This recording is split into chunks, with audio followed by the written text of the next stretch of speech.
Sir, आपने याचिका दायर की है जो धार्मिक स्थल एक्ट है 1919 बाद, बहुत से लोग इसको लेकर के डरने लगे, क्या कारण है सर इसके पीछे? अब वो तो एक कानून है या एक विधि है जो पार्लियामेंट ने पास किया। सुप्रीम कोर्ट का अधिकार है कि ये इसकी जो धाराएं हैं ये हमारे संविधान के विरोध में है, परस्पर विरोध है, या उसका संविधान की जो दी हुई मूलभूत अधिकारों का उल्लंघन है, ये सुप्रीम कोर्ट ही देख सकता है। अभी तक किसी ने इसको चुनौती नहीं दी थी। मैं इसीलिए, क्योंकि अभी सारे साधु संतों ने एक समिति बनाकर मुझे अध्यक्ष बनाया है काशी विश्वनाथ की मुक्ति के लिए, और इसीलिए मैं सोचता हूँ कि काशी विश्वनाथ की मुक्ति के लिए पहले ये जो 1999 या 1991 में जो कानून पास हुई थी पार्लियामेंट में, वो हमारी रास्ते में बाधा है कि नहीं। इसके लिए मैं सुप्रीम कोर्ट में मैंने केस डाला। वो मेरे ख्याल में 14 तारीख को आने वाली है सुप्रीम कोर्ट के सामने। उसमें इतना ही है कि मैं ये कहता हूँ कि जब मेरा मूलभूत अधिकार है, जहाँ आस्था कहती है कि भगवान खुद वहाँ उपस्थित हुए हैं, राम मंदिर के लिए राम पैदा हुए, तो इसीलिए वो मूलभूत अधिकार है। मुझे आस्था है कि राम वहाँ पैदा हुए, मेरी आस्था का कोई चुनौती नहीं दे सकता है, और इसीलिए मेरे मूलभूत अधिकार के अनुसार फैसला होनी चाहिए। तो लगभग उसी दिशा में कोर्ट ने जाकर फाइनली ये फैसला की थी।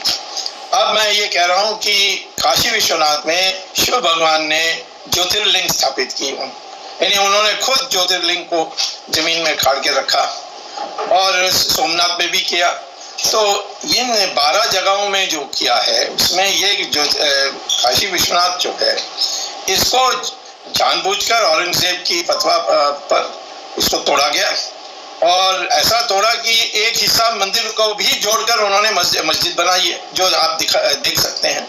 और इसमें कोई संदेह नहीं है कि पहले वहाँ मंदिर था नहीं था, वहाँ किसने तोड़ा, कब तोड़ा। ये जो राम जन्मभूमि में विवाद थी वो नहीं है, क्योंकि ये लिखी हुई फरमान जो है औरंगजेब का वो प्राप्त है।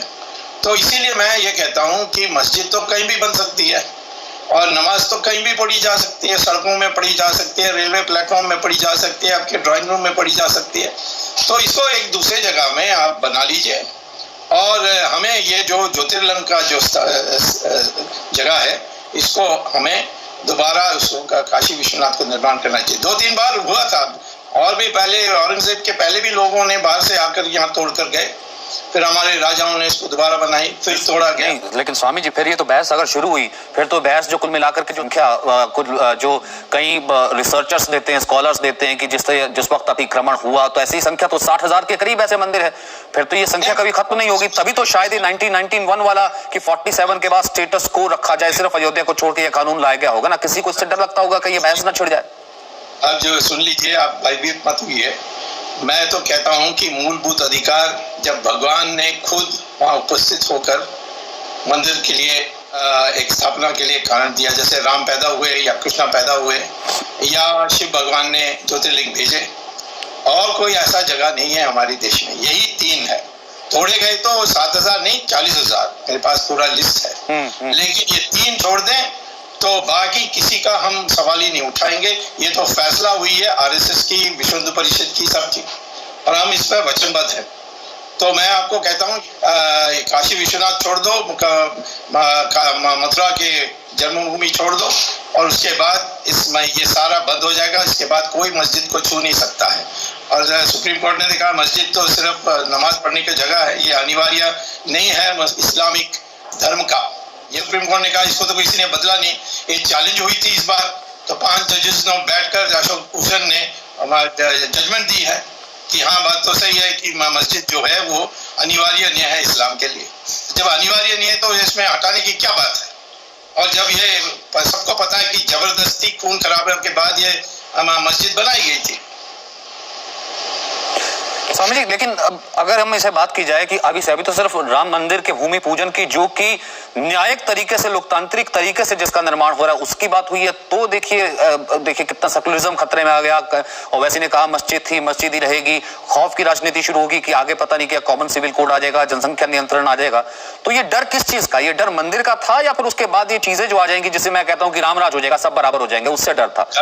डराने वाले लोग तो यही बोलते हैं ना कि इसलिए ये तो अभी मस्जिदों को हटाने की बात है, बाद में कहेंगे मसलाम को हटा दो। ये सब तो डराने की बात है। हमारे संविधान में जब तक संविधान है ऐसी कोई चीज़ हो नहीं सकती, और जो भी हम करते हैं उन कानून के अनुसार करते हैं। हम तो कोई मस्जिद जैसे मंदिरों को तोड़कर बनिए, ऐसे तो नहीं हम इसके पक्ष में हैं।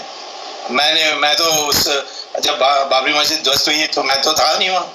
मैंने शुरू से कहा, और नरसिम्हा राव की सरकार में मैं मंत्री पद में भी था, और उस समय यही कहा था कि ये सब कोर्ट के जरिए होनी चाहिए, और कोर्ट के जरिए हुई। कितने साल हमने इंतजार किया। तो आज मैं ये कहता हूँ कि कोई जबरदस्ती कुछ नहीं होने वाली है। मुसलमान और हिंदू दोनों इस देश के नागरिक हैं, संविधान उनको बराबर दर्जा देती है। परंतु जो हुआ है अपमान, जो हुआ है अत्याचार हमारे इतिहास में, उसको ठीक करने के लिए आज के मुसलमान जो पूर्वज हैं उनको उनसे अलग होकर के हमारे साथ सहानुभूति व्यक्त करनी चाहिए। उसके जगह में डराना, अपने नेतृत्व के लिए कुछ भी बोल देना, ये तो मेरे साथ डिबेट करें कि ये हम जो कर रहे हैं अवैध है। अब मैं तो सुप्रीम कोर्ट में जाकर कह रहा हूँ कि ये जो कानून बनी थी नरसिम्हा राव के काल में, वो उसमें ये राम मंदिर के लिए उन्होंने एक एक्सेप्शन किया। मैं कहता हूँ 3 का एक्सेप्शन करना चाहिए था, बस इतना ही फर्क है। वो कानून जो रहेगी उसको रद्द करने के लिए मैं नहीं कह रहा हूँ। मैं सिर्फ कह रहा हूँ कि 1 की एग्जेम्पशन देने की जगह में 3 की दीजिए, और फिर मामला खत्म। बहुत बहुत शुक्रिया सुब्रमण्यम स्वामी साहब।